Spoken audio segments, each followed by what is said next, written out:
આજે જ્યારે સુરેન્દ્રનગર જિલ્લા પંચાયતમાં ભારતીય જનતા પાર્ટીની બહુમતીથી બોડી બની છે ત્યારે અલગ અલગ જે મહત્વની સમિતિઓની રચના કરવામાં આવી, એમાં ખાસ કરીને સિંચાઈ સમિતિના ચેરમેન તરીકે જ્યારે ભારતીય જનતા પાર્ટીના શીર્ષ નેતૃત્વએ મારી પસંદગી કરી છે ત્યારે હૃદયથી ભારતીય જનતા પાર્ટીના જિલ્લા પ્રમુખ, મહામંત્રી, પ્રદેશના પ્રમુખ અને સાથે જ મુખ્યમંત્રી, નાયબ મુખ્યમંત્રી શ્રીનો હૃદયથી આભાર વ્યક્ત કરું છું. સાથે જ આજે ચાર્જ લેવાનો છે એ સમાચાર મળતાની સાથે મોટી સંખ્યામાં જે ખેડૂતો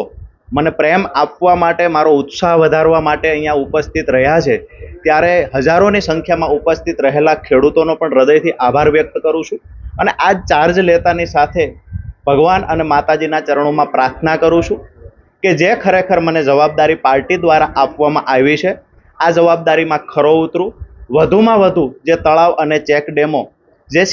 સૌની યોજનાની વાત હોય, નાની સિંચાઈની વાત હોય, સુજલામ સુફલામ અંતર્ગત ક્યાંક ને ક્યાંક અલગ અલગ યોજનાઓ મારફતે જે તળાવો ભરી, ચેક ડેમો ભરી, મોટા ડેમો ભરી ખેડૂતના ખેતર સુધી સિંચાઈનું પાણી પહોંચાડવાનું જે મેં સ્વપ્ન જોયેલું, આ સ્વપ્નને સાકાર કરવા માટે ક્યાંય ને ક્યાંય પાર્ટીએ જે જવાબદારી આપી છે એ જવાબદારીમાં ખરો ઉતરવાના પૂરતા પ્રયત્ન કરીશ. અને આવનાર સમયમાં વધારેમાં વધારે ખેડૂતોના ખેતર સુધી સિંચાઈનું પાણી પહોંચે, આ મારી જવાબદારી નિષ્ઠાથી નિભાવતો રહીશ.